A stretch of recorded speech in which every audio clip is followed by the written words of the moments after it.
Give us my chol, give us my chol, give us my chol, give a smile. Give us my chol, give us my chol, be the reason someone smiles. Give us my chol, give us my chol, give us my chol, give a smile. Give us my chol, give us my chol, be the reason someone smiles.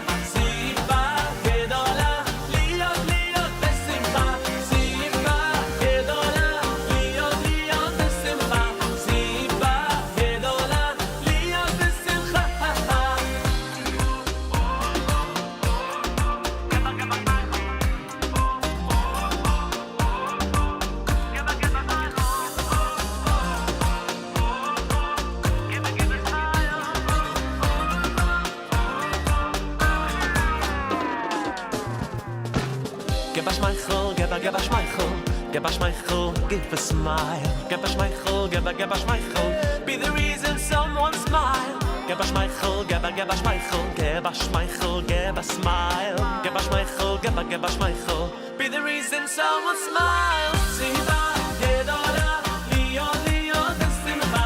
Siva gedola, lio lio desimcha. Siva gedola, lio lio desimcha. Siva gedola, lio desimcha. Siva gedola, lio lio desimcha. Siva gedola, lio lio desimcha. Siva gedola, lio lio desimcha. Siva gedola, lio desimcha.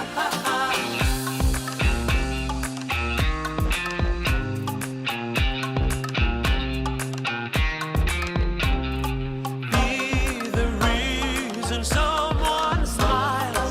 Be the reason someone smiles. Be the reason someone smiles. Be the reason someone smiles.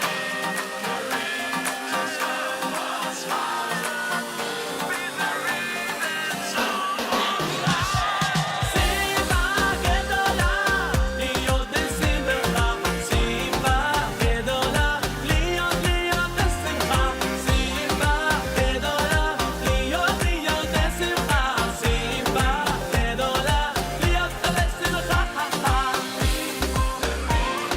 Someone smile. Be the reason someone smile. Be the reason someone smiles. Be the reason someone smiles.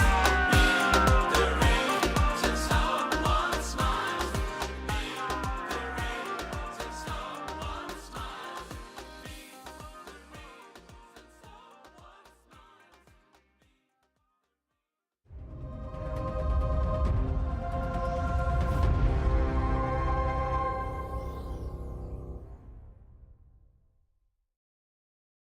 Breakfast with Elli.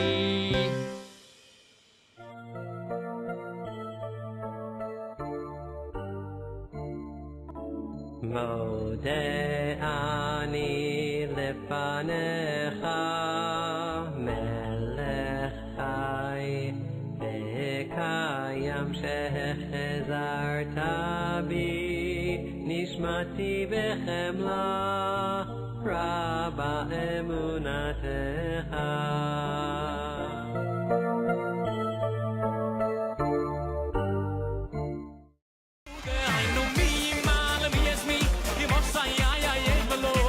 Mi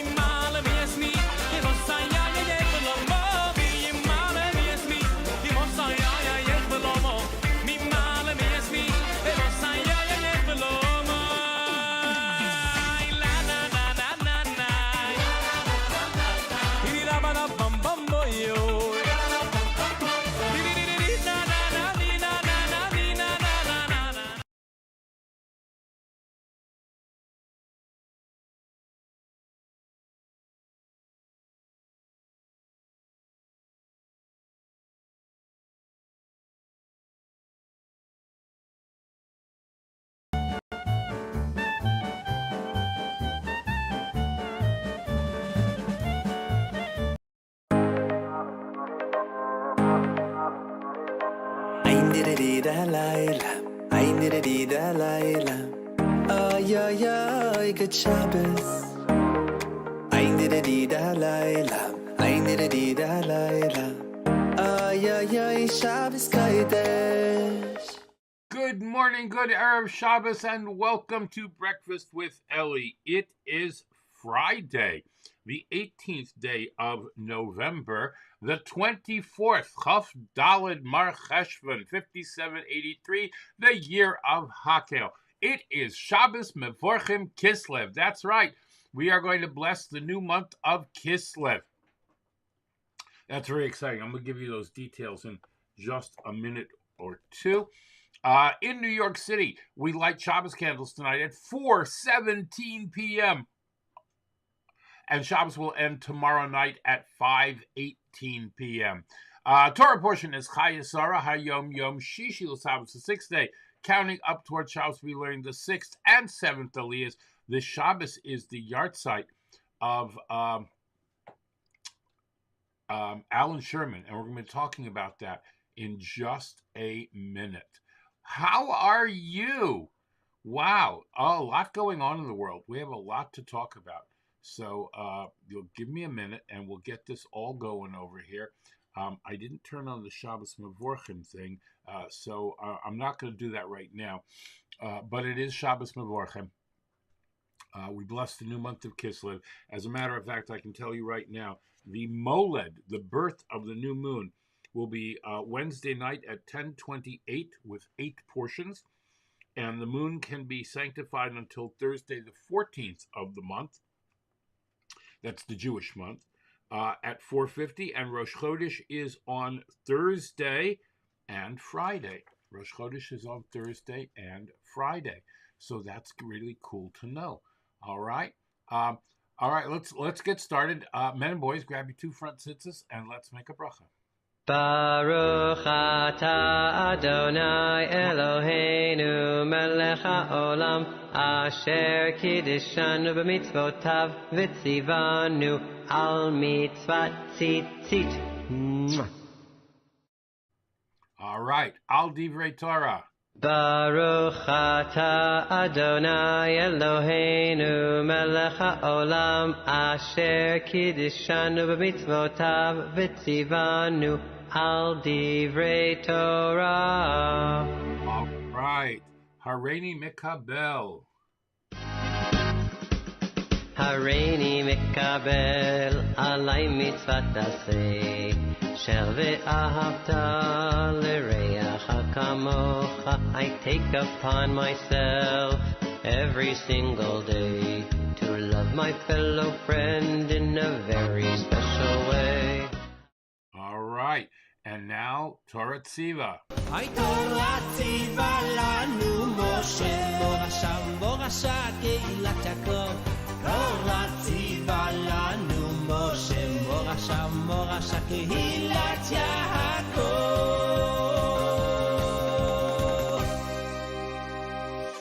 All right, excellent. And now let's give some tzedakah. I put it in the pushki, the tzedakah box. I put it in the pushki, the tzedakah box. I put it in the pushki for someone else to keep. Yeah, I put it in the pushki, the tzedakah box. I put it in the pushki, the tzedakah box. I put it in the pushki for someone else in need. All right, and here we go, giving the tzedakah as I drop my tzedakah box again. It's very full. We're getting to the end of the month, and it's going to get donated, so that's very good. All right, giving for today and for tomorrow, Shabbat. I'm also giving a little extra in honor of the Yahrzeit of the beloved Alan Sherman. All right. And now, your right hand. Yep. Are you ready? Take your right hand and put it over your eyes, and let's say the Shema.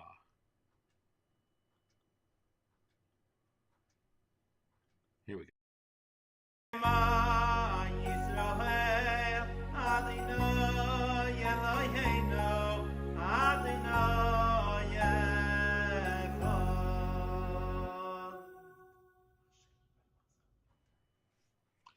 All right. And 8 portions. That's right. Okay. And now we can make a bracha Shabbat. שהכל נהיה בדבורוי, שהכל נהיה בדבורוי. Ready? Baruch atah Adonai Eloheinu melech haolam shehakol niyeh b'dvoroi.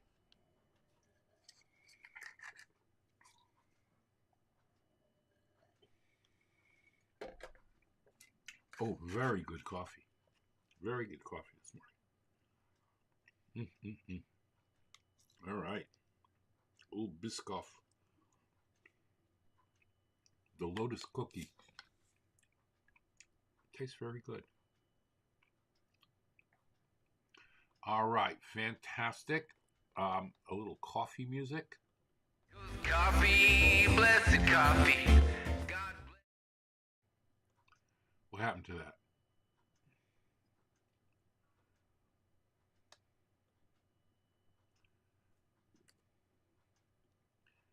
Huh?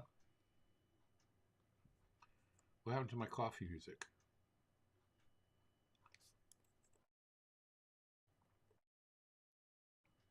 Oops, I lost my coffee music. I'll have to get that back. All right. Hold on.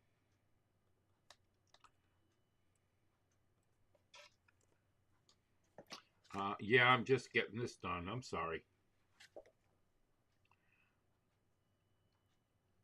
All right, there we go. Now we got the mullet right. And I can put that down here. Maybe make it a little smaller. Okay, there we go. All right, 2 minutes for tefillah.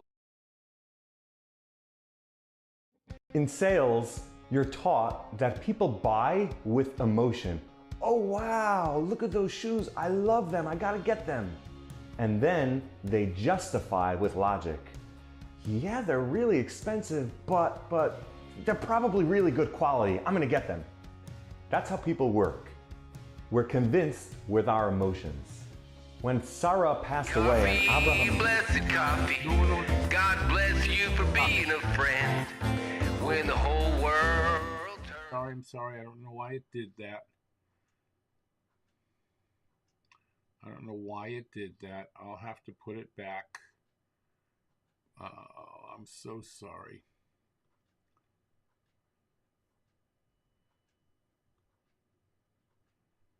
Just a second. I'll fix it. All right, back to this. In sales, you're taught that people buy with emotion. Oh wow, look at those shoes. I love them. I gotta get them. And then they justify with logic. Yeah, they're really expensive, but they're probably really good quality. I'm gonna get them. That's how people work. We're convinced with our emotions. When Sarah passed away and Abraham needed a place to bury her, he was stuck with a dilemma. He was thinking, on the one hand, I know how special the cave of the patriarchs, Ma'aras HaMachpelah, is. I know that Adam and Eve are already buried there, and it's such a holy place for more holy people that are going to be buried there as well. And he really wanted to buy this location. But on the other hand, he knew that the locals who lived there were ones who were dishonest and conniving. And if they feel that he really wants this special place, they're not going to want to sell it to him because they're going to realize there's something up. So Avram took the emotional approach in order to convince them. And he went to them in a rush and in a hurry. I have somebody here I need to bury. Please, can you help me make sure that this person can get burial? And instead of focusing on why he wants this place, he focused on the emotional end of it, about having them help him make sure that somebody gets their proper burial. And sure enough, it worked. And within a quick matter of time, they shook hands on 400 silver coins as a sale price, and Avram now owned the cave of the patriarchs. At that moment, before Avram did anything else, the verse says, Vayishtachu Avram lifnei am haaretz. Despite being right in front of all the locals, he bowed down to God in appreciation for helping him acquire this location. And the reason is because he may be thinking to himself, wow, I did such a good job outsmarting those tough guys. I can't believe I'm so awesome. But he realized right away that this is something that was from God, and he appreciated it and immediately thanked God and bowed down to show his appreciation. Many times we think that we've done something, we've acted smart, we're the ones that should take the credit because we did it. And we have to take a message from Avram's actions that the appreciation and thankfulness should go directly to God. And yeah, you can thank him for those shoes also. Have a great week.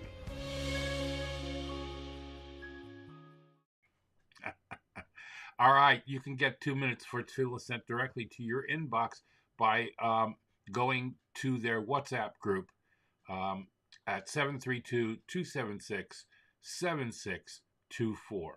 All right, let us now, I can't come into your room right now. I'm in my own room.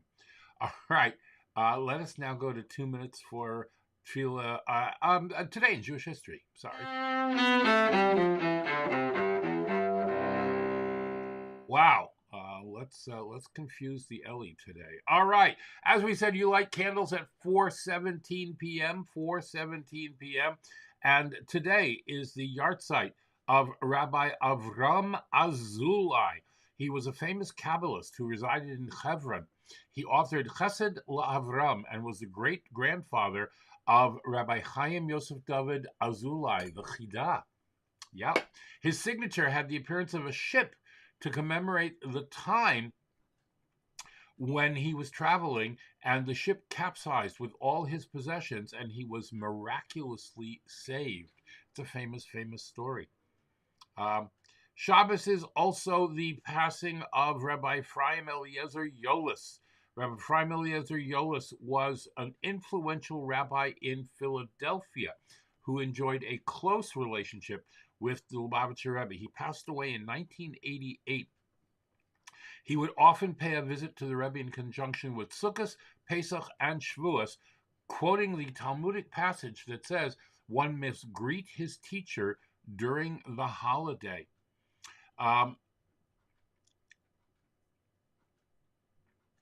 Let's see what's going on over here. That's very interesting. Okay. As we said, Shabbos is the Yahrzeit, the anniversary of the passing of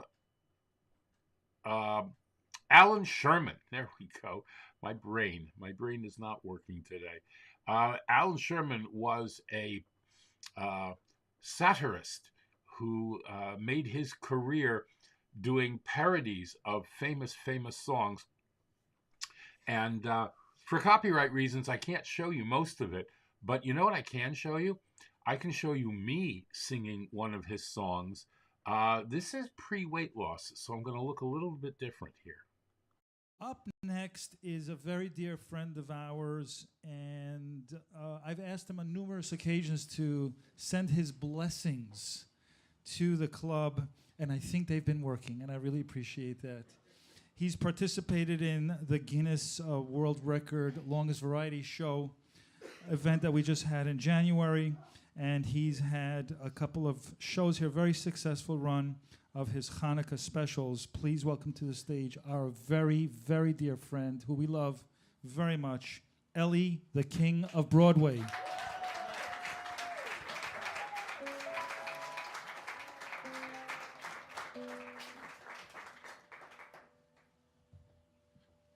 Thank you. From my upcoming Alan Sherman show. So this song is by far the sexiest of all the songs being sung tonight. So I need to read you this warning.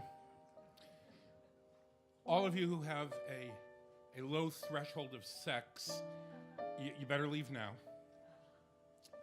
Because I will not be responsible for all the screaming and yelling and grabbing that goes on after I start to sing this. Hey, some fellas have it, some fellas don't. I have it, and I'm going to give it to you. Now, this song was written for married people. Married people will understand this the best. But I realize that there are tonight a lot of unmarried people in the audience. But I figure the line of demarcation has gotten so fuzzy lately that you'll understand it too. So let's hear it for fuzzy demarcation. Yeah, I said that line once in Vegas, and there was this pit boss named Fuzzy Demarcation came running to the stage. Okay, so this song is sung by a husband to his wife, They've been married, 15, 20 years. And this song gets tangled up here. This song is about what can happen in a modern marriage. So I need to pick someone to be my wife. So Joanne, will you, you'll be my wife for this song, right? Okay, just for this song. And then I go back to bread. I'm in the mood for love. You're in the mood for herring. When I'm in the mood for herring, you're in the mood for love. Love is a fragile thing, delicate and elusive. Herring is not conducive when I'm in the mood for love. Why stop to talk of herring? Let's let our passion flower. Then, darling, if you're still caring, you can have herring in half an hour. That's the bitter laugh of married people you're hearing now. Herring can always wait. Herring does not mind waiting. Meanwhile, I'm marinating. I'm in the mood for love. You were my special Venus. I granted every wish. Now, darling, something's come between us. Man, I can fight. Who fights with fish? Herring is on the shelf.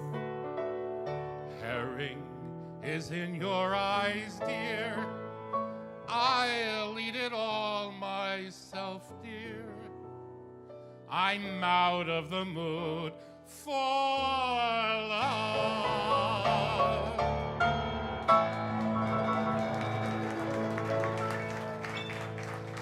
Happy birthday, Bernie. Thank you, Elli. And I love herring and chocolate cake together.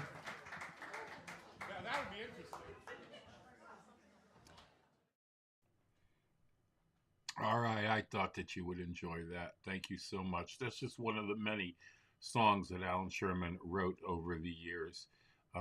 There are literally dozens and dozens and dozens of songs and albums and albums and albums of songs that that he wrote. All right. There is, as we said, the International Kinus of Shluchim taking place, and I have some information on that.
If you would like to participate in the International Conference of Shluchim, go to Crown Heights before Shabbos and participate in some of the many, many programs that are going on. As a matter of fact, I have the program right here. And Shabbos, today there are main sessions going on. Here's what I found. Nope. Tips in fundraising. Everyone wants Mashiach, and publicizing Mashiach to a religious group. Also, tonight there will be mincha, candle lighting at 4:17 p.m. Learning, Shabbos services at 5 o'clock. The Shabbos meal will take place after that, with all kinds of special speakers and guests speaking about different things. Shabbos, they're going to be learning Chassidus in the morning. They're going to be saying Tehillim at 8:30, davening at 10:30, and the opening of the Kines will be at 1:30 p.m. with a Farbrengen to follow, a Hasidic gathering. Mincha, then the Seder Nigunim, which is all the songs from all the Rebbes, and then Ma'ariv and Havdalah at 5:19 p.m. They're adding an extra minute to that. That's really cool. And then the gala banquet will be Saturday night. Now, you do need to be invited to that, so let me know if that's of interest to anybody, and I can help you arrange that to get into the gala banquet. It once happened that the Kinus was in close proximity to this week's Parsha. It didn't happen many times, but the Rebbe spoke about this. Bald das bekame וכמה שונים in der Kinus HaShluchim kommt Besmichus in Verbindung mit der Aparschen, welches letztlich wegen ihnen HaShlichus, was Baruch letztlich schon in dem Shabbos das Linie in dem Shabbos von Parsha Chaya Sora, ist auch dort der Ihnen HaShlichus Begolui, wo das ist auch gewähnt Tafkidei, der Schlichus von der Eliezer Eved Avrom Onechi, und verbindet das mit dem Wort Onechi, wo das verbunden, der verbunden mit Onechi, ist auch verbunden mit Matten Teiro, wo das ist auch der Yichud Mau Ban, wo das ist gewähnt der Schlichus von der Eliezer Eved Avrom, und der Kirche von Avrom, was Matten Teiro, was sich angeheben von Avromen, כי מדובר כמה פעמים ועוד איסה בזה נריזל, הדמות לצחון גאים יציאת מצרים ולאיקה פה יציאת מצרים מזדך, ביציאת הסהום הזה ממצרים, תעבדו נסהליקים על ההור הזה, was das Eget angehen von dem Tavden, von Eved Avrom Onechi, von seiner Wede, wo das gewähnt der Achone zu der Wede von jeder Jeden und von allen Jeden, was der Wede von jeder Jeden ist, der Davke an Schome Beguf, wo das der Yichud Mau Ban, die Schome Mau und Guf Ban, wo כמדובר כמה פעמים, ויש להעריך בכל זה, בבעל דובר, will sich in Tufhalten dem Elend, der soll können Mamschir sein in dem Kinus HaShluchim, und der Kinus soll sein, der Kinus HaMite, Kinus LaTzadikim, wo dann wird die Tevele Herme, Tevele Elend, wo כמדובר כמה פעמים, והעיד והוא היקר, אז soll rabkommen בייסה בפייל, als Afal Pivas bis Itzter hat umgetan, jeder Schlich und kam bei Schluchim zusammen noch mehr wie zweimal sehr viel. Allachas kamen wir kamen Kindes von Schluchim, ich sag, die das Gufe peilt bei jeder Schlich und bei allen Schluchim, a Mische Yashlimon der Reise Masayim, der Rotzen bepascht, so כמדובר כמה פעמים, mich zieht seit ihnen abschied, als geworden echt bei Nittiden, all der selber, ist so mit der Rieker zu lieb ihnen, gedei bei Jeden soll sein, von Messiah, was bekommt gleich, soll gleich haben Arbemes bis zu Arbemes Shekel Kessel, Ewer la Seche, wie gelehnt in der Pasche, von welchem kommt in Pasche Chaya Sora. Befragt noch mit das Mekashe zu einer Sinnerli Zdoko, zusammen mit Koomer eine Sinner von Akuntris von Primis Atero, wo das sich die Limut von Primis Atero bringt gleich die Mesa Moschiach und beloschen HaYodua, wo Hovili Mesa Moschiach.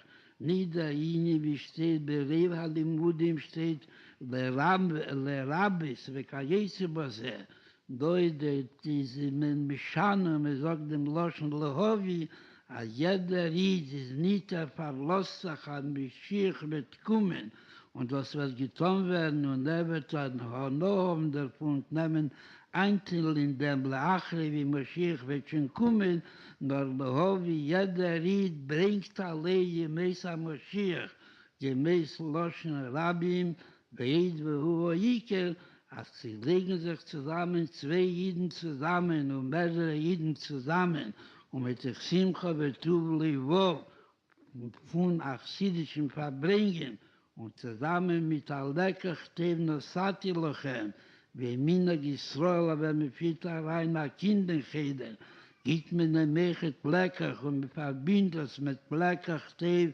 Nosati Lochem, was bepasst ist, geht es auf der Ingen Atero und danach wird es auch gezeigt, dass der Niti soll der Herrn, als der Lecker, was Aid esst, das Aine, was esst, Tero, wie der Pirush Aposhet im Posik von Lecker Stev Nosati Lochem, und hat Teke von Miyad Mamosh, a der Rebester ist mit Chaya, weil dabei Lekim es kol hat worden, wo Leimer, Teke von Miyad Mamosh nach Hein bei Nacht und Keden beim Hemscher, hat man gleich, da dabei Lekim es kol hat worden, wo Leimer. Echt der Rebester Miyassi, mit Klole Atero, wo das ist kol hat worden, wo Leimer. Und mit Duber kam Povim Atero so leit Stande, bleine Fleiße, und mit Duber kam Povim, und es wird bei Davidel Kimes Kol Advorim Heile Lemer bepastus, am Sicher und hat Teke von Yad Hertmen beisen Hagashmi, als der Davidel Kimes Kol Advorim Lemer, und welche Dvorim ist Hertmen von dem Ebersten allein in der Nefen, am sagt, dass hat Dvorim Heile, weet we hoe ik teken van Yad Mama. All right. Fantastic. And now HaYom Yom for today, the 24th of Cheshvan, and tomorrow, the 25th.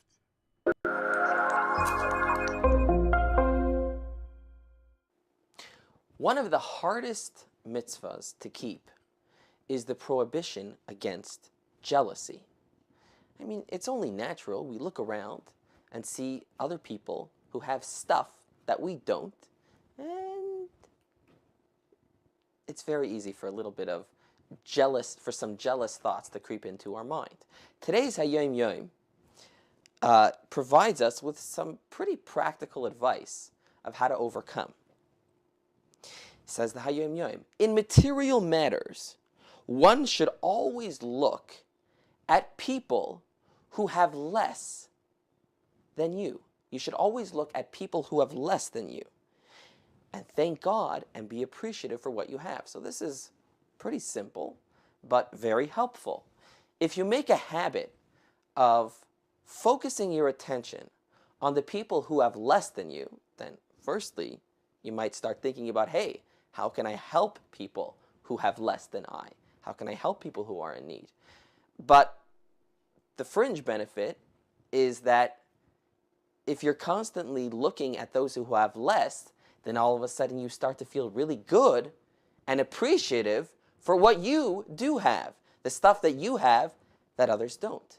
So being focused on those that have less material wealth than you is a very healthy thing. But here's where it gets really interesting. In spiritual matters, says the HaYom Yom, jealousy is a mitzvah. One should always look at he who has more. You should always be looking at the guy who has more than you. And you should plead with Hashem that he give you the wisdom to learn from the virtues of others. So, focusing on the material wealth that others have and you don't, that's going to pull you downwards. That's going to pull you into a never-ending cycle of, I need this, I need more, I'm not happy. And that takes you to a place where you don't want to go. But focusing on the spiritual virtues that others have and you don't have yet, that's a good thing.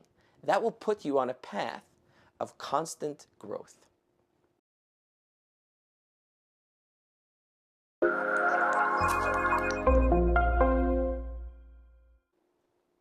Jews are responsible for each other. So my conduct is important for me, but it's not just my conduct that's my concern. I'm also responsible for the conduct of those who are around me.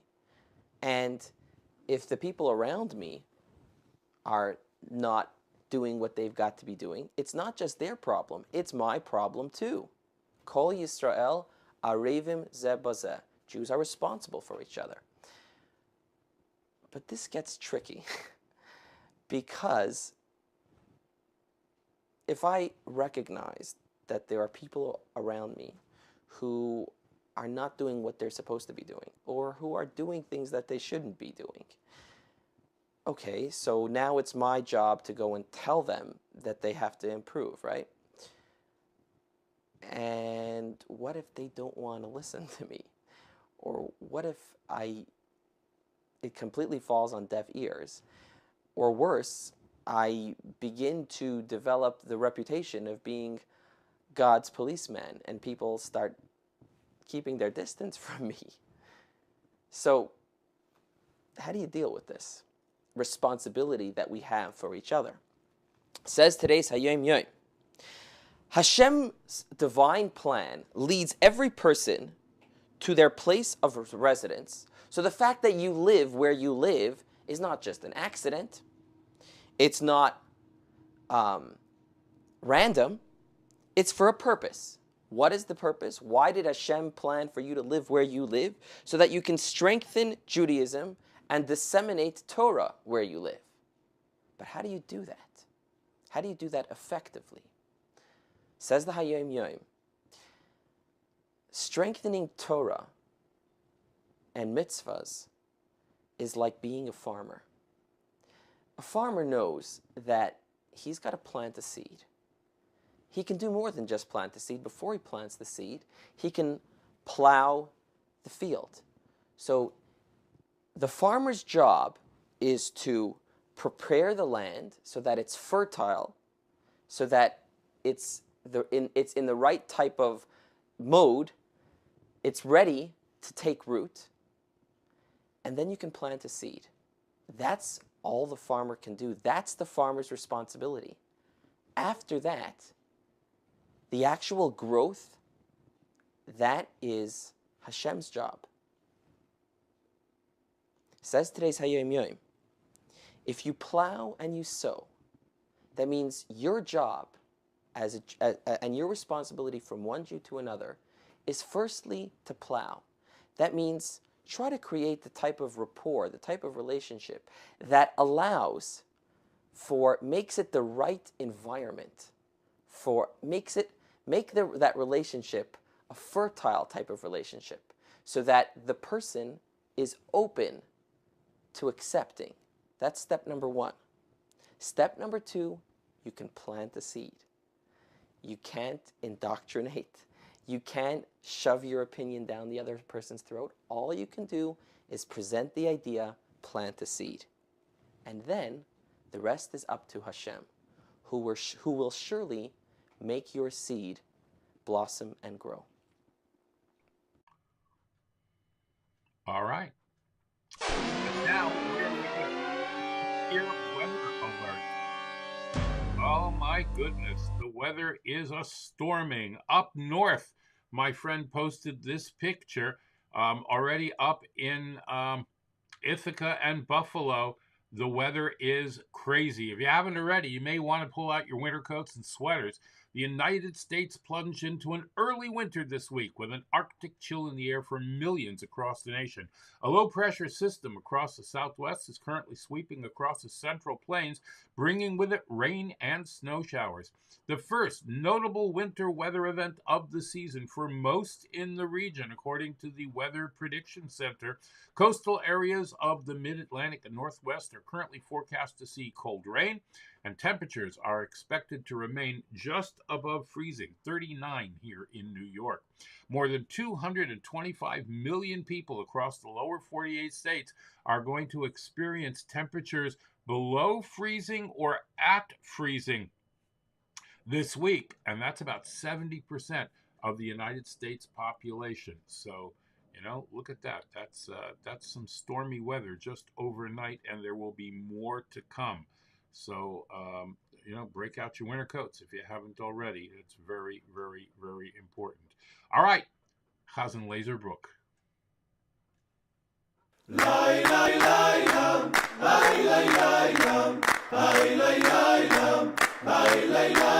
Rosh Chodesh ki Yislev Yeh beyoyim ha'chamishi v'yoyim ha'shishi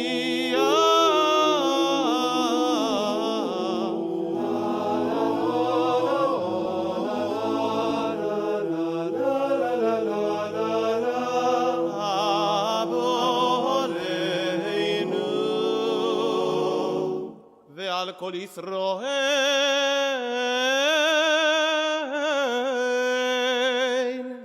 לטובו.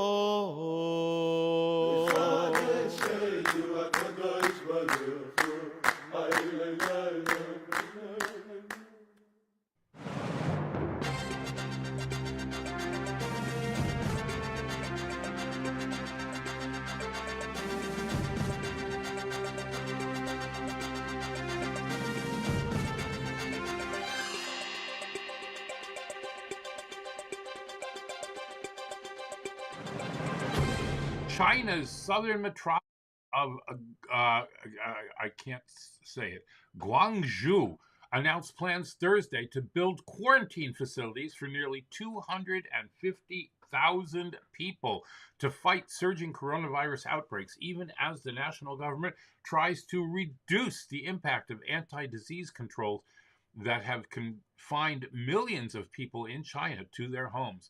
Guangzhou, a city of 13 million people and the biggest of the series of hotspots across China with outbreaks since early October, reported 9,680 new cases in the past 24 hours.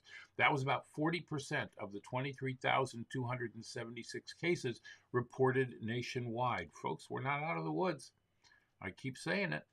We are not out of the woods. So, you know, we'll talk about it coming up, but please wear your masks, all right? That is super, super, super important.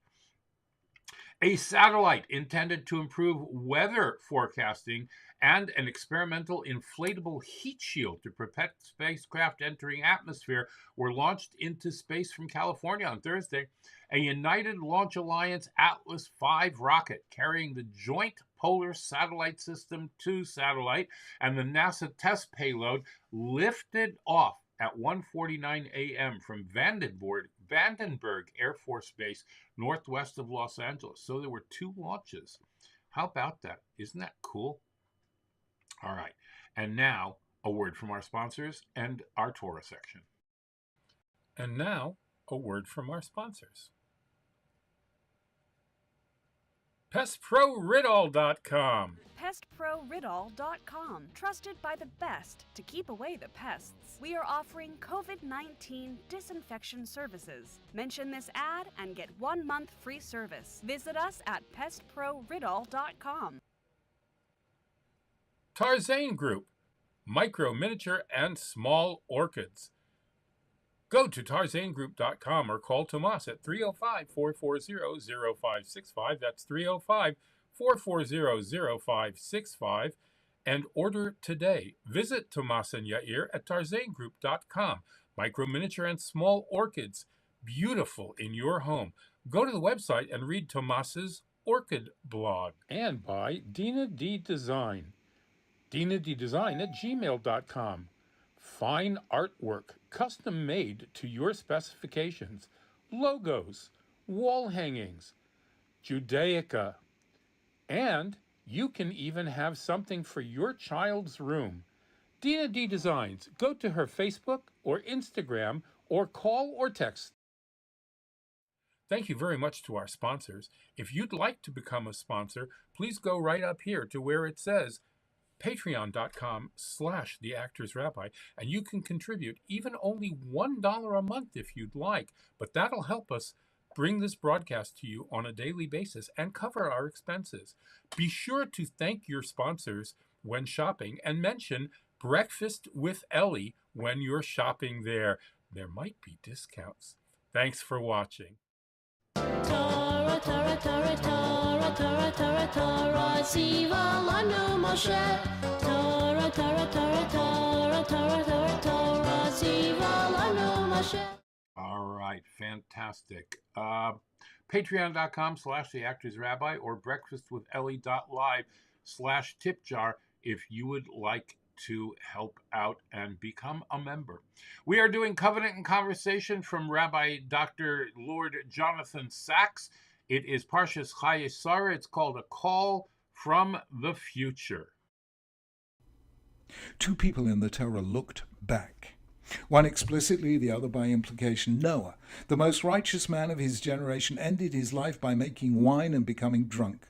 The Torah doesn't say why, but we can guess. He had lost an entire world. While he and his family were safe on board the ark, everyone else, all his contemporaries, had drowned. It's not hard to imagine this righteous man overwhelmed by grief as he replayed in his mind all that had happened, wondering whether he might have done something more to save lives or avert the catastrophe.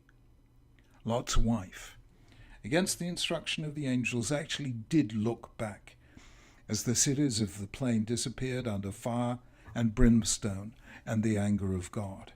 Immediately, she was turned into a pillar of salt. The Torah's graphic description of a woman so overwhelmed by shock and grief as to be unable to move on. It's the background of these two stories that helps us understand Abraham after the death of Sarah. He set the precedent.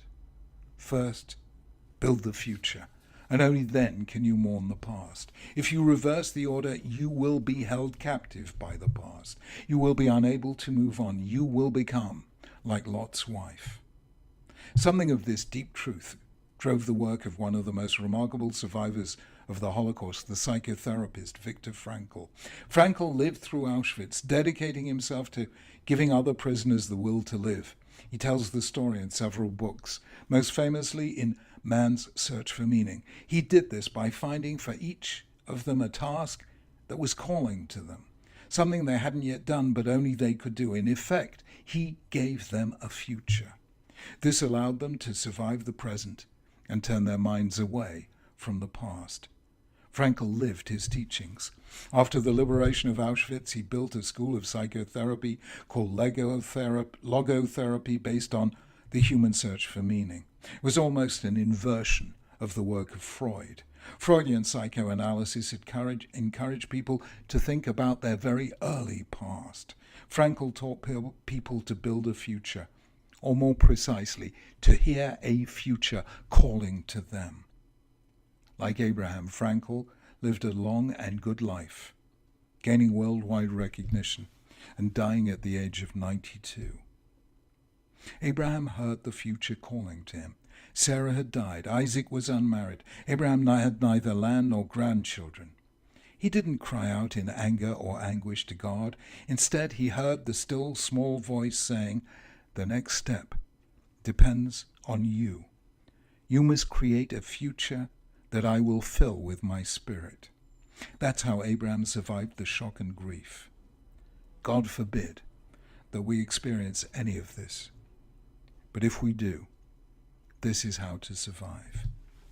God enters our lives as a call from the future.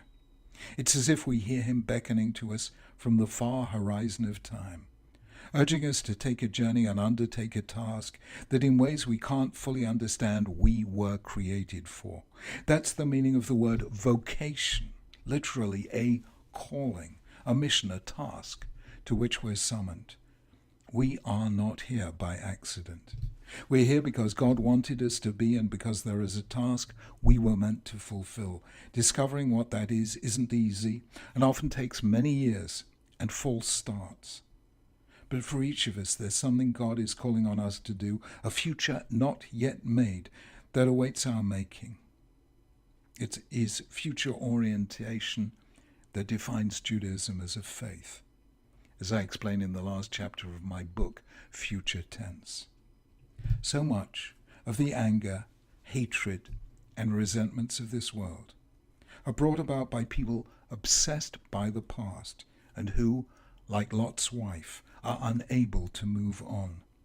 There is no good ending to this kind of story, only more tears and more tragedy. The way of Abraham in Chaya Sarah is different. First, build the future. Only then can you mourn the past.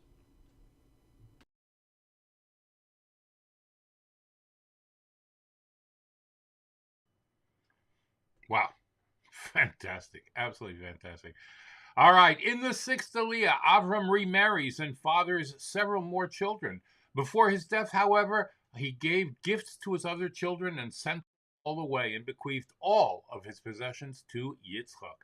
Avram died at the age of 175 and was buried by Isaac and Ishmael in the cave of Machpelah alongside his wife Sarah, Adam, and Chava.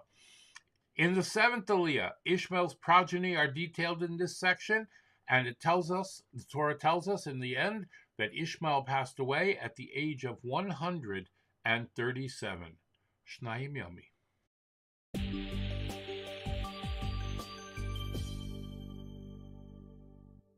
Shvi'i in Parshas Chayesara is all about Yishmael. It's only a few psukim. But the pasuk says that Yishmael, he talks about his children, all of their names, and how they branched out. They lived in open areas. And Rashi tells us why are we so interested in the life of Yishmael, and that's only to be able to calculate, in the Gemara Megillah at the end of the first parak calculates how old Yaakov Avinu was. So even all these psukim about Yishmael are only to help us with understanding how many years, how old Yaakov Avinu was at different junctures of his life. The pasuk says that Yishmael was 137 years, Vayigva Vayomas, and he died, and he was gathered to his people. And the last psukim the last words of the parsha are Al Panei Kol Echov Nafal, it's an interesting terminology, Al Panei Kol Echov Nafal, which means, the Onkelos says Shira, he dwelled upon all of his brothers. But the Balaturim famously says the last words of the parsha are Al Panei Kol Echov Nafal, which literally means he fell. And then the beginning of the next parsha is Ve'ele Toldos Yitzchak. Says the Balaturim that the words Al Panei Kol Echov Nafal, that Yishmael fell, so to speak, by all of his brothers, are followed by the words of Elli told us Yitzchak to tell us that at the end of time, that's when Ben David will rise. That's when we will see the coming of Mashiach, who's from Toldos Yitzchak. Halavai, it should be soon in our days.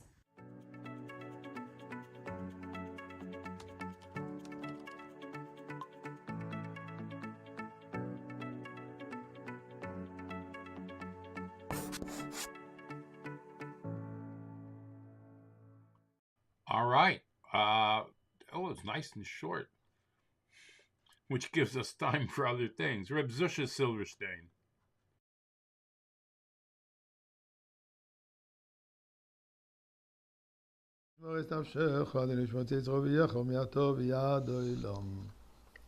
Take some tzedakah, my dear friends. Let's put it in pushka. And as I like to say, let's do it together. The spirit of Hakhe. Now, anybody who has been in negotiations, in making a deal, the basic concept is getting the best merchandise for the best price. Some even pride themselves by the art of the deal. And basically, comes down to pay the least possible for the best possible thing. Yet when we look at the parsha of this week, we see just the opposite. When Avraham is negotiating with Ephraim Achiti to purchase Me'oras HaMachpelah, Sarah passed away. Avraham wants to bury Sarah in Me'oras HaMachpelah, the place where Adam and Chava buried. And he's asking them, allow me to purchase this piece of land. Ephraim says, it's yours for the taking. You're getting it for free. Avraham says, no, I want to make a deal. Well, you want to get for less than free? No, Avraham Avinu insists, I want to pay. But I don't just want to pay a token price. I want to pay the full value. And you go back and forth. Finally, they settled on what? In paying top dollar. As the pasuk says, that Avraham Avinu, Vayish koil Avraham le'Ephraim es hakesef, and Avraham Avinu weighed the silver, the coins, the money, asher diber ba'ozdim decheis, which they agreed upon, and what? 400 shekel kesef over lasocher. 400 coins, but not just any coins. Those real good currency. The currency that is used all over. I guess it wasn't bitcoins or something else. It's a currency which is accepted by all. Now, what kind of a deal is this? Why is Avraham Avinu insisting in paying top dollar? But here we see something very interesting. The Zohar teaches us that anything that has to do with godliness, anything that has to do with holiness, comes with effort. Ivdu es Hashem b'simcha. Ivdu means serving, but Ivdu also means slavering, hard work. How? With simcha. Oved Hashem, a servant of Hashem. When we deal with godliness, it doesn't come easy. A mitzvah often takes a lot of effort. Some more, some less. Acquiring something for Kedusha, elevating something from the mundane to the holy, takes effort and a lot of effort. And you have to pay for it full price. As the Zohar says the following. When it comes to Kedusha, says the Zohar, a person has to make the effort according to his strength, and pay the full price. Mundane, klippa impurity, easy. So Ephraim says, take it for free. Leave it in the hands of klippa. Avraham Avinu says, no, I have to take it out of the hands of the klippa. It has to have Vayakom Avraham, it has to have Vayakom's Hasadeh, it has to have an elevation, and this comes with effort, which is a general message to us. Yes, Torah and mitzvahs takes effort, but that's how we are acquiring it. And this is true on our own personal lives, that we have to be ready to make the extra effort. And by this extra effort is how we really earn it and stays with us and it becomes permanent. So Eibishter, we made efforts. We've been doing efforts for thousands of years now. I think we earned the Beis HaMikdash. Please, let it happen today. You have no idea how much I agree with that. We did earn the Beis HaMikdash. All right. Now we are going to hear from Chabad of Iceland. If somebody offered you a free property, would you accept it? How do you feel about free stuff? I could think of two great Jewish leaders who turned down what could have easily been theirs at no cost at all. Avram, our forefather, he wanted to purchase a piece of land, the cave of Machpelah in the city of Hebron in Israel, to bury his wife Sarah. It was the place where Adam and Eve are buried. Ephron, who was the owner of the land at the time, offered to give it to Avram for free as a gift, but Avram refused and insisted on paying full price for the land. King David did the same. He was offered the Temple Mount as a gift for free to build the altar and to build the Holy Temple, but he also insisted on paying full price for the land. This teaches us something about Judaism's take on free stuff. This shows us a certain approach in life that Judaism wants us to take. If something is free, it's no good. If something is free, something essential is missing. Because in Judaism, the effort we put into something is as important as the achievement itself. On the ladder of Judaism, it's not about how high you are. The most important question is, in which direction are you headed? And how much effort does that take from you? And so if you have a talent that puts you ahead and allows you to achieve something quite easily and quite smoothly, Avram, our forefather, and King David, they would tell you, that is not good enough for you. That achievement is not good enough for you because you can do so much more.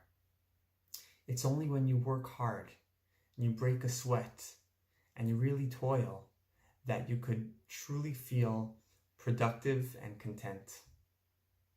God appreciates when we work hard for Him, when we work hard for another person, when we overcome a difficulty. It's only when we face a real challenge and a real struggle in life that we have the opportunity to really maximize and to utilize our full and true potential. So don't settle for a life that's too easy. Make every single day and every single moment count. Pay in full and take ownership over every opportunity. Your potential is waiting to be unleashed.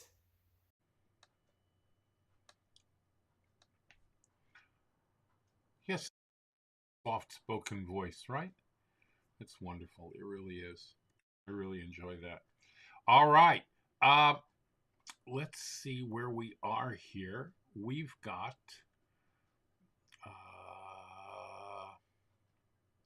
Harry. Earlier this year, I went to a sample sale and I bought a really expensive pair of shoes, $700 retail price, but they were 80% off. Got them for $140. And I don't know what I enjoy more, the shoes, which are great, or the great deal that I got. But at the beginning of this week's Parsha, you see the exact opposite. Avraham shows up and he's negotiating to buy the Ma'aras HaMachpelah, the burial plot for his beloved wife Sarah, who has just died. Ephron throws out a ridiculous, exorbitant price. Everybody knows, you're in the Middle East. The seller starts high. If you're the potential buyer, you start low and you meet somewhere in the middle. You have a little haggle, a little dance. And instead, Avram says, you got it. That's what I'm paying. Weighs out the 400 silver shekel and hands it to him. Then there's a later example in the Parsha of one of the matriarchs seemingly getting owned. Eliezer, Avram's trusted servant, goes to find a wife for Avram's son Yitzchak. And he devises a test. Whichever young woman shows up at the well and offers to give water to me and to my camels, she's the one. And little Rivka shows up and she offers water to him and his camels. One of the commentators does the math. He says that she must have dragged over 140 gallons of water while Eliezer is standing there not lifting a finger. What is going on? What are these two stories teaching us? Thou shalt be a doormat? No. What they're teaching us is that there are certain instances when you have to be quiet, when you have to just completely give in. Don't argue, don't negotiate, don't complain. Like the famous advice for somebody marrying off a child, if you can afford it. Wallet open, mouth shut. Pay a few extra bucks, avoid a fight. But on the other hand, the Torah's not teaching us that you always have to act that way. We saw that last week. When Sarah saw that Yishmael, Avram's other son, posed a spiritual and physical danger to her son, their joint son, Yitzchak, she told Avraham, out! You need to banish Hagar and Yishmael. Very difficult for Avraham, but Sarah took a stand. There are times when you have to speak up. There's no one-size-fits-all response to every situation. You've got to analyze. Is this one of those situations where I need to stand up, voice my concern or my objection, negotiate, or is this a time when I've got to zip the lip and just be quiet and just accept it and not say a word? You need both of those tools in your toolbox, depending on the situation.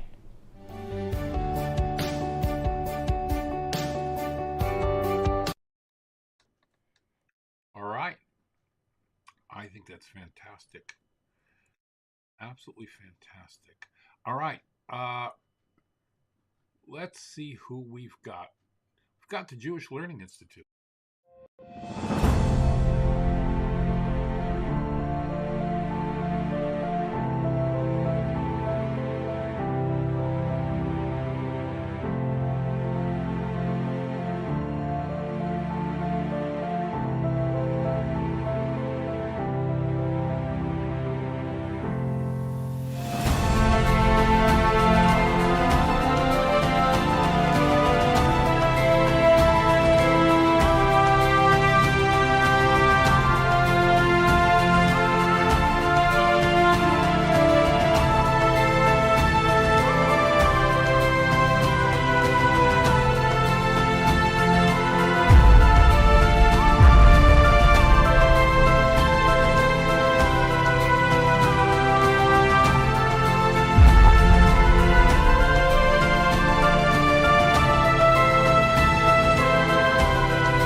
One last one, illuminate. You scheduled a Torah study session with a friend, but the day got hectic and it didn't work out. Oh well. You intended to donate money to a charitable organization, but the website had a glitch. Tried my best. How should we react when our arrangements don't work out as planned? At what point can I say, I did all I can?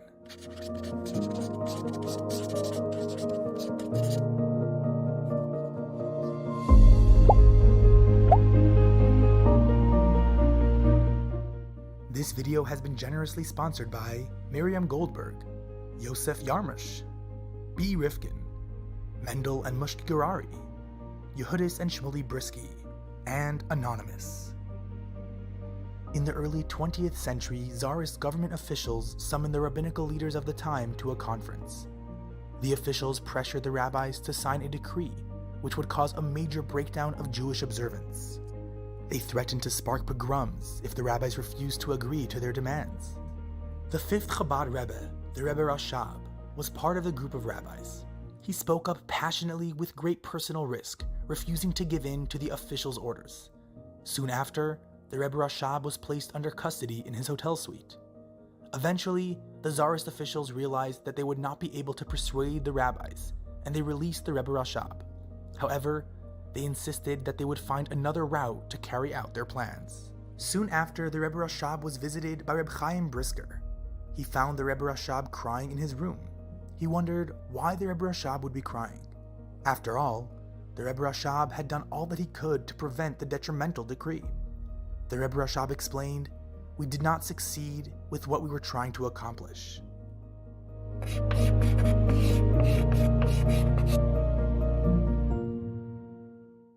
Sicher reingegangen in ein Gorl bis so und hat gesagt, Tochen, und mir gefunden, als sitzt und weint. Der Rebbe nicht mehr sehen. Fragt mir, was weint hat alles getan und getan mit Messias Nefesh, mehr kann gar nicht in Tufte. Der macht Druck geantwortet, aber die Arbeit hat sich nicht so getan. Weil was hat David sich nicht so getan, was ist der Scheich ist, was der Lufton mit den Weinen, das darf sich fehl sein auf der Rassife Abo, bei der Sorge am Luche. In der Terris auf der Ruf, als er Sache in die Gehe behemes, und man fühlt, dass das eine eigene Sache, fragt mich in Timing, sie mir darf weinen, sie mir darf nicht weinen, nur mir weinen befehl, weil sie sich nicht geht. Bei wem nicht der Scheich ist, bestaß der Barabos von der Mese. To the Rebbe Rashab, trying was not enough.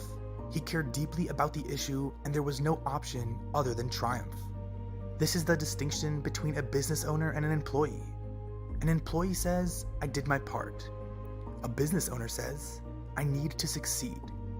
An employee Jew performs the rituals and serves God to a point. If a goal is not met, he moves on. Long-term growth is not on his radar. He checks in and checks out, but isn't fully invested. A boss Jew sets his sights on upping his level of observance and increasing in his Torah study.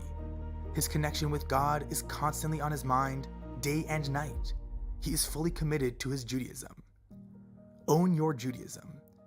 Don't give up until you succeed. Be a boss.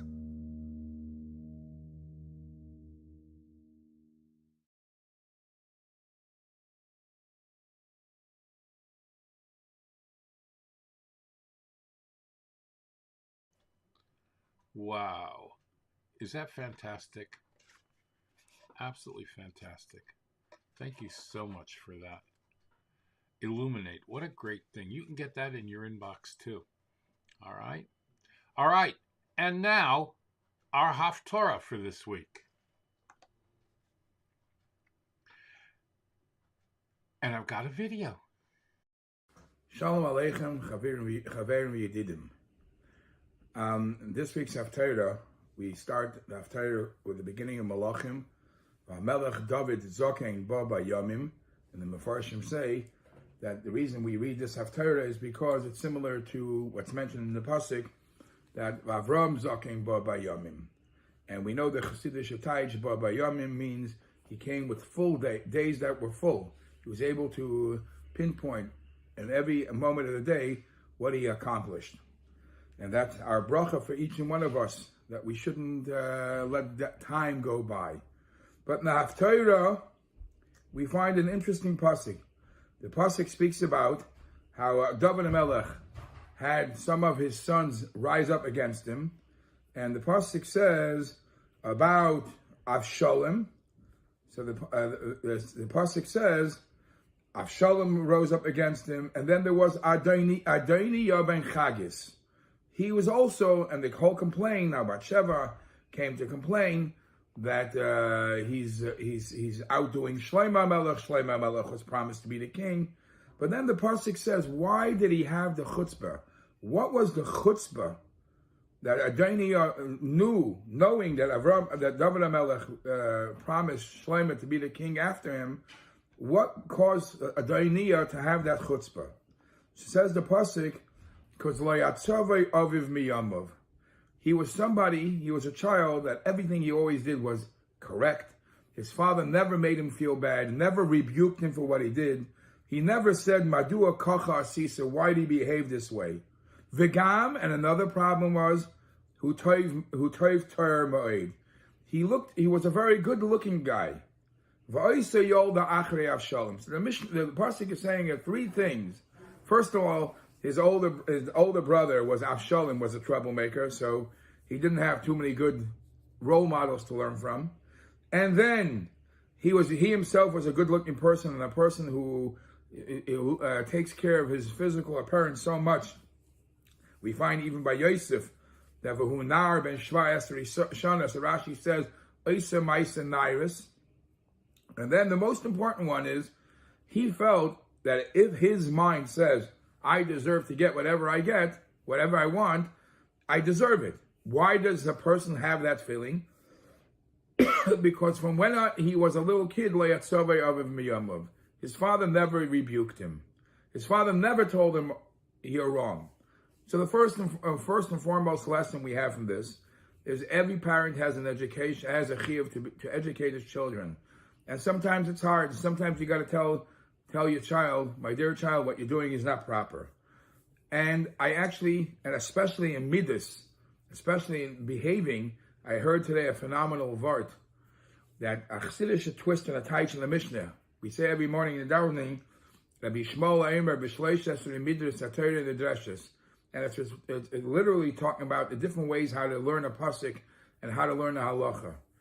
But I heard a chassidish twist to this. Rabbi Yishmael says, b'shleish esrei, when a child becomes a bar mitzvah boy and he's 13 years old, the first thing he has to know is midas hatayr d'ashes. The Torah is asking you to be a mensch. The Torah wants you to make sure that your midas are refined, your midas are good. And this is what Avshalom was lacking. Rav Meir from Mishlan actually had another way how to interpret this pasuk. He's not that David HaMelech not only David HaMelech didn't invest too much time to rebuke him, but he says a different shot. Lo yatzavoi, what never bothered him, Aviv. It never bothered this kid, this Adoniya, it never bothered him, how is this going to look? How is my behavior going to look to my father? He ran his own show. It didn't care what Aviv, I sapasnish, for a person of Ben Melech, and to refight your father's wishes, sapasnish.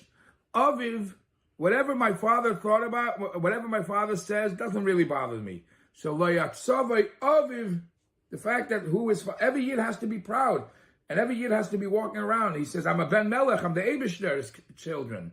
And we have to make sure that we make our father in heaven proud.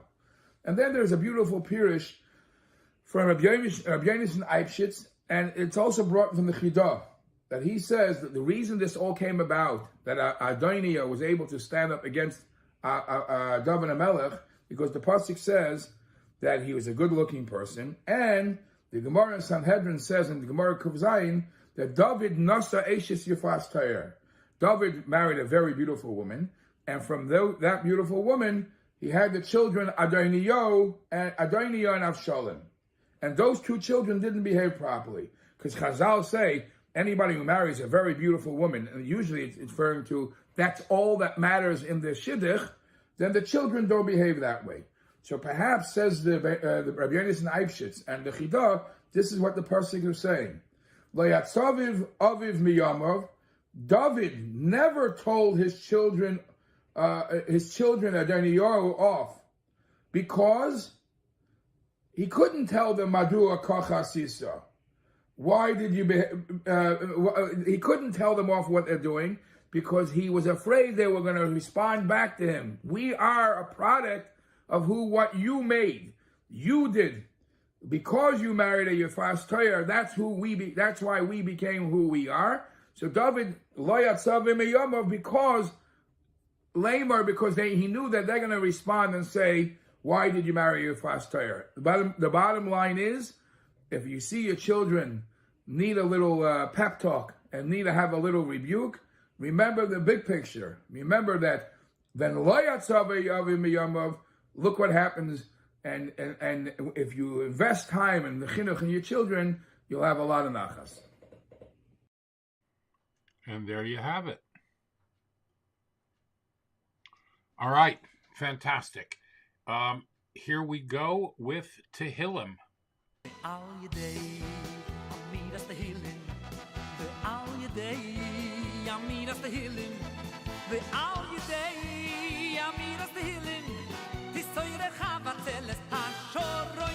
All right, here we go with chapter 121.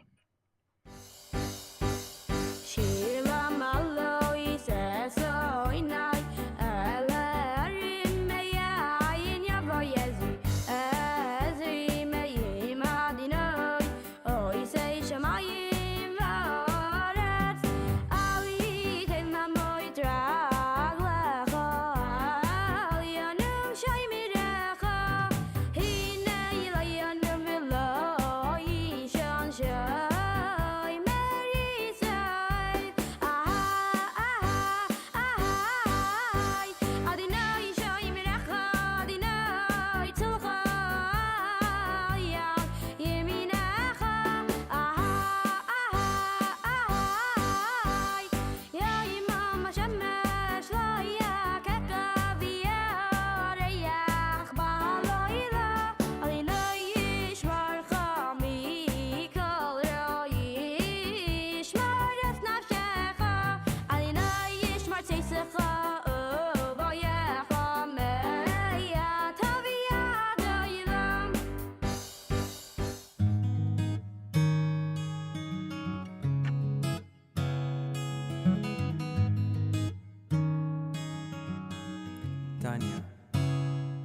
Tanya in 5 for today, the 24th day of Cheshvan. The Alter Rebbe now brings a statement from the Zohar, Tikkunei Zohar, that says the Shechina is sick in Galus, in exile. This comparison between the Shechina, the divine presence, and the state, sorry about that, a body is unwell helps us, let me say it again. The comparison between the state of the Shechina and the state of a body that is well helps us to more deeply understand the spiritual functioning of the universe. Bodily health depends on the flow of Chayus, a life force which is carried through the blood from the heart to all the organs, limbs, and veins, which then returns to the heart. When the circulation and flow is as it should be, a person experiences perfect health. But if this flow is interrupted or restricted from reaching any limb or organ, God forbid, the person experiences the opposite of health. And that's metaphorically the case with each of our souls, which are called the organs of the Shechina, the divine presence. The Shechina is our spiritual heart. It supplies the worlds of Bria, Yetzira, and Asiya with Chayus. And this Chayus reaches the lower places of the universe through our souls, which draw it down in order to infuse it into the rest of creation. The source of our souls is Hashem's primordial thought, Machshava Hakduma. And so that preceded the rest of creation, which comes about through Hashem's Dibur, his speech, which manifests that primordial thought. Now, our sages say, with whom did the Holy One, blessed be he, take counsel concerning the creation of the world? With the Jewish souls. This is how godly Chayus flows outward from the Shechina to the limbs and organs. The Chayus returns by a mean of Or Choser, a reflected light. When all the souls are properly attached and bound together through Avos Yisroel, love of your fellow, the circulation is healthy and continuous between the Shechina and the limbs. And this is why Sinas Chinam, free hate, baseless hate, that caused the fall of the Beis Hamikdash and the Galus of the Shechina, the exile of our divine presence, and why the Shechina is considered to be sick in Galus. Wow, that's pretty cool. We're getting to the end of Tanya here. Look at that. We're almost to the end of Tanya. All right. Sefer HaMitzvos of Rambam. For today and tomorrow, Mitzvah minutes number 183. I'm sorry, 184 and 185. We learned yesterday that a Bechor, the firstborn male of a kosher domesticated animal, is holy. It is to be given to the Kohanim, they sacrifice it and enjoy its meat. Negative mitzvah number 144 is a prohibition that the Kohanim, or in fact anyone, may not partake of a Bechor outside the walls of Yerushalayim. Now this only applies to a Bechor who is unblemished, because that's the type of firstborn animal which could be brought as a sacrifice. If the animal were to become blemished, although it would maintain a certain degree of holiness, there'd be different laws that would have to be followed. Negative mitzvah number 108, it is forbidden to redeem this firstborn animal. It is holy from birth, and that is how it is to remain. Similar to the way that we have an obligation to separate 1/10 of our produce every time it grows, every year there is a positive mitzvah, number 78, that a farmer separate 1/10 of all his kosher domesticated animals. He would count them up, and every 10th one would be considered maaser behema, the tithe of the animals. Only difference is that whereas by the produce, the 10th would go away to a Levi, here the 10th remains with the farmer. He would simply have to eat it on a holier level in Yerushalayim. The way the counting was done was in a very interesting fashion. All the animals were to be gathered into a pen, and they were to be let out one at a time, and every 10th animal that would pass through the doors of the pen would be marked with red paint, and that was the sign that it was to be Maaser Behema. All right. Simple and easy enough, right? All right. And now, matters of Mashiach.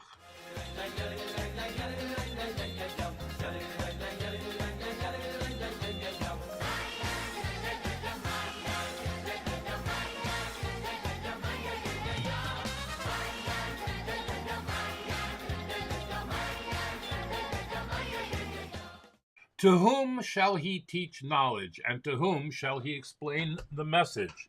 To them whom the word of Hashem is a command here and a command there, a line here and a line there, a little here and a little there. It says that in Isaiah. In exile and Golus, the Torah also is spiritually dispersed. Its laws are scattered here and there, making it difficult to ascertain the correct ruling. The Geula, the redemption and ingathering of the Torah, is the process of clarifying the laws so that no contradictions or questions remain. The relationship of each part of Torah to the other is defined and understood. Now, during this time of Ikvisa de Mashiach, the heels of Mashiach, we must complete the work of refinement by gathering all the laws of the Torah and putting each one in its proper place. There you have it. And now we have Shmuel 3. Shalom Aleichem, everybody. Hope all is well. One of the most important pieces of advice one can give another in their service of Hashem and how to get closer, how to improve your relationship with Hashem, with your own self and with all those around you, is by strengthening our amunah, our faith in Hashem. And this reflects itself and expresses itself in a way of letting go of our stress that we put on ourselves, to realize that we have a master, Hashem is our king, and we have to trust in Hashem. And Hashem loves us more than we could ever love ourselves. Hashem created us. He put a part of himself, our soul, within us. We're a part of Hashem. We're one with Hashem.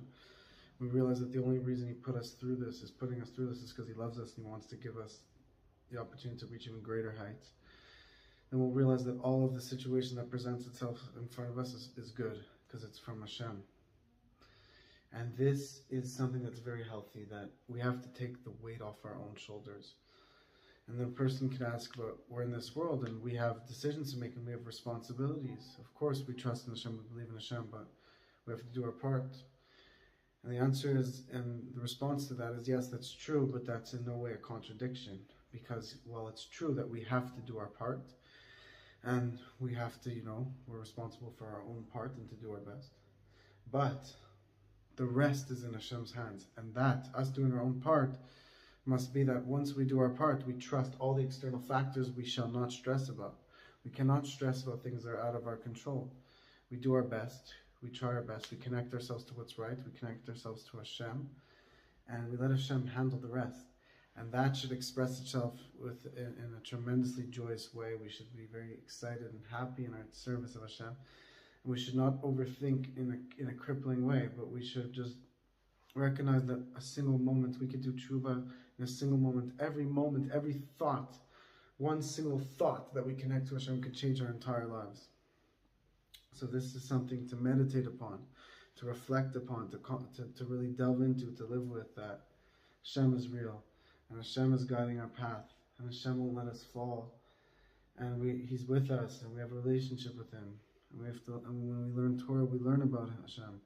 We do mitzvahs, we act in a godly way, in the way of Hashem, and we must appreciate the life that's been given to us, and we must always remember that Hashem adores us. Hashem loves you. Hashem is with you. It's okay. Let go of the overanalyzation and focus on service of Hashem. And that, because the highest level of serving Hashem is with simplicity. Even when you learn the deepest secrets of Torah, you reach the greatest of heights. We're still all children in the image of Hashem. We're all still Hashem's children. And even the biggest, holiest tzaddik and the youngest child have infinitely more to grow in their awareness of Hashem and in their knowledge of Hashem. Why? Because the Torah is infinite and Hashem is beyond infinite. So that is why the simplest, serving Hashem in a way of simplicity, is the highest level. To always remember that you're the child of Hashem and Hashem loves you. And with that, it's a good way to prepare to bring Mashiach. That this is the way of bitachon, and the Baal Shem Tov explains that we have to work on our bitachon, our trust in Hashem, and that should open up a love and a fear of Hashem, and a joy in our godly service. So may Hashem bless you all. May we experience this all today. All right. Fantastic. And now our PSAs.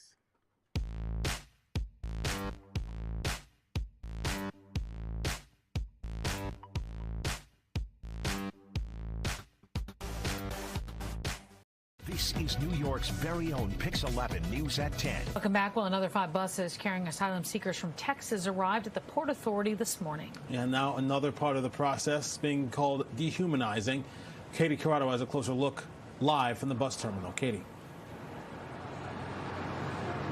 Corey Timpson, good evening. Asylum seekers are reportedly being sent into New York City wearing barcoded bracelets. Texas Governor Greg Abbott says it is simply part of the transfer process, but some New York City officials are saying that it is inhumane.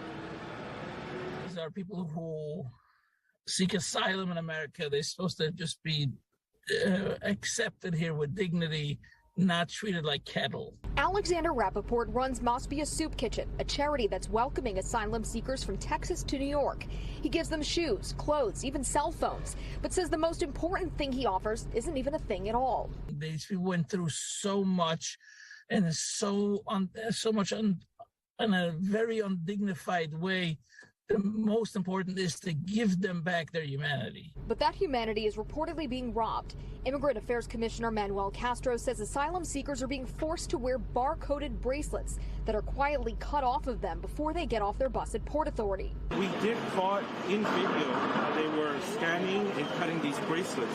Of course, they're doing this covertly. They're trying to hide how they're treating people on the bus. Castro believes the bracelets are a political ploy by Texas Governor Greg Abbott to intimidate and dehumanize. What Governor Abbott is doing, he is clearly trying to instill fear in these people. Governor Abbott's office, in response, says Mayor Adams and his administration should stop its, quote, baseless lies and fear-mongering, and that the bracelets help ensure they only transport migrants who have been processed and released with federal documentation. It's part of a larger back-and-forth sparring match between Abbott and Adams.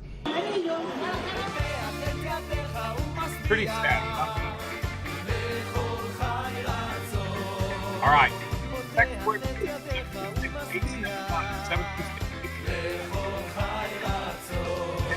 hot meals every day. If you know someone that needs it, please let them know to take advantage of it.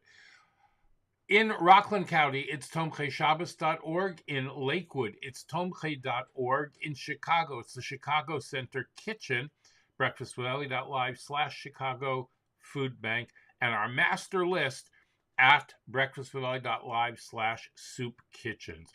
Achiezer.org, available 24 hours a day, 7 days a week, 365 days a year for all your other needs. Whenever you are in need for something, please call Achiezer. All right, Shabbat Shalom.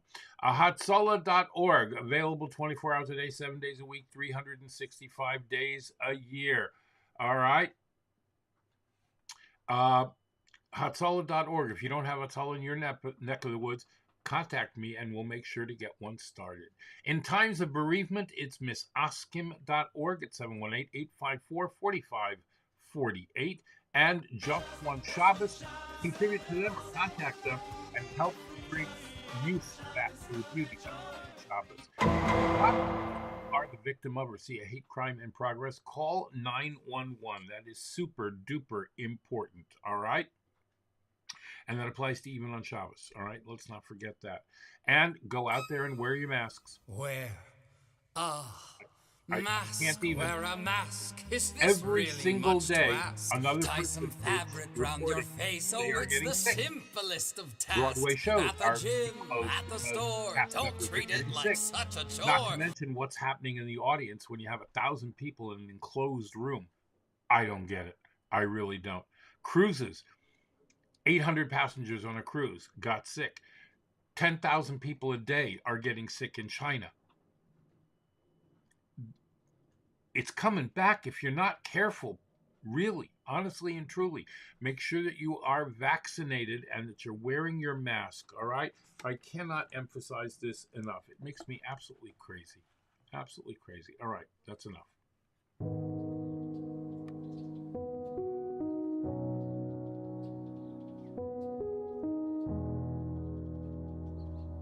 All right.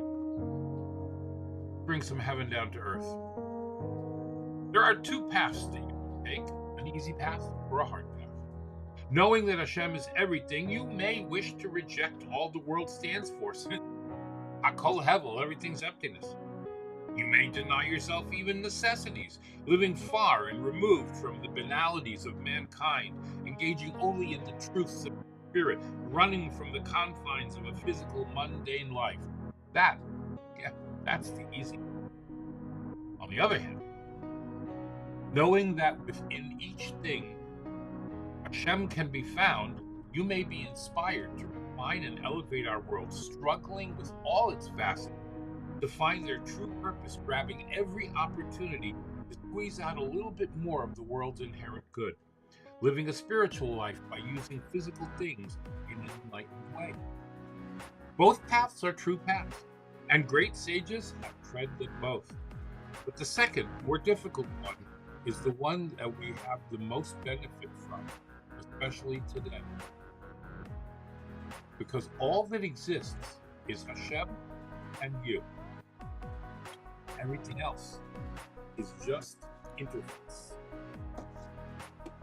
So, tread the difficult path. Bring light into this dark world. All right, come talk to me on social media, any of the Actors Rabbis groups, at WhatsApp, Twitter, Clubhouse, Facebook, Instagram, LinkedIn, Spotify, Telegram, or theactorsrabbi.com. At theactorsrabbi.com, you can sign up for our life coaching services. Let's make an after bracha. Baruch ato Adonai Eloheinu melech ha'olam boirei nefashos rabos v'chesronan al kol ma sheborasa lachayos boem nefesh kol chai baruch chai ha'olamim. All right, that brings us to the end. Please do not forget that Shabbos is the Yahrzeit of Alan Sherman. You want to light a heart.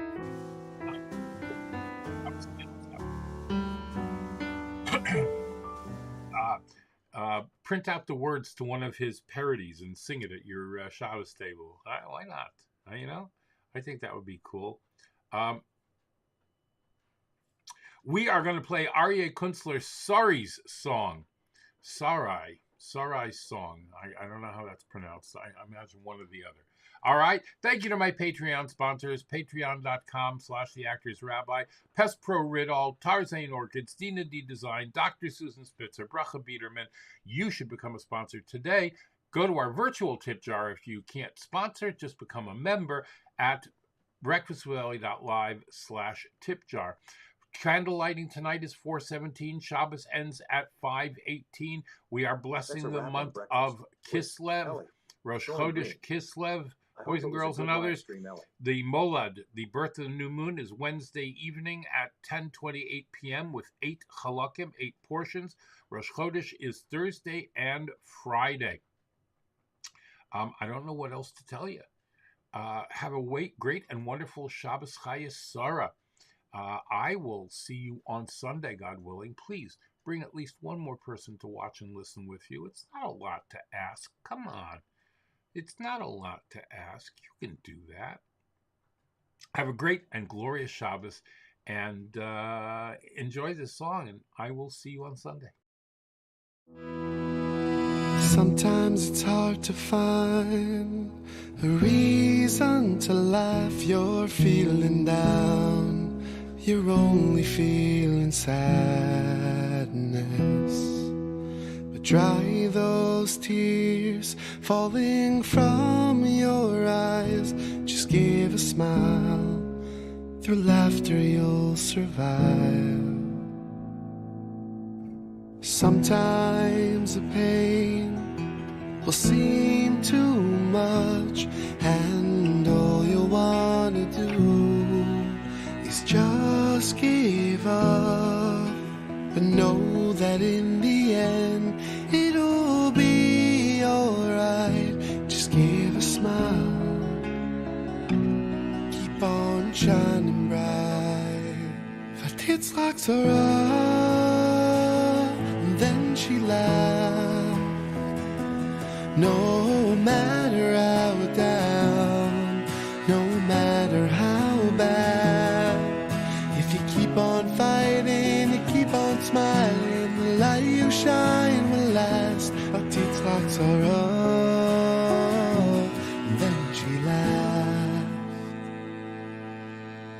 Sometimes you lose hope. In sadness and despair, you wanna close your eyes. You don't wanna care. But when you smile, there's a light that shines on your face, and it's strong enough to light the darkest of days. Vatitzrak Sarah, and then she laughed. No matter how down, no matter how bad, if you keep on fighting, you keep on smiling, the light you shine will last. Vatitzrak Sarah, and then she laughed. Vatitzrak Sarah, and then she laughed. No matter how down, no matter how bad, if you keep on fighting, you keep on smiling, the light you shine will last. Vatitzrak Sarah, and then she laughed.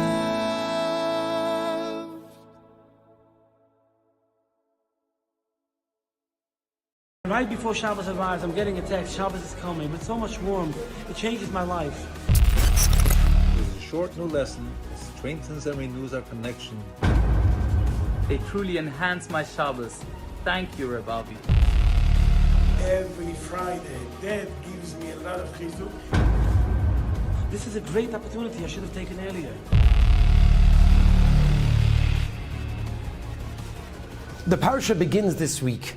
Emor.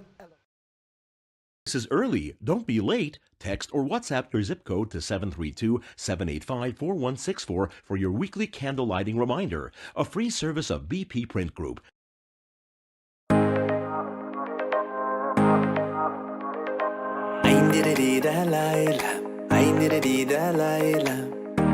ay, ay, good Shabbos.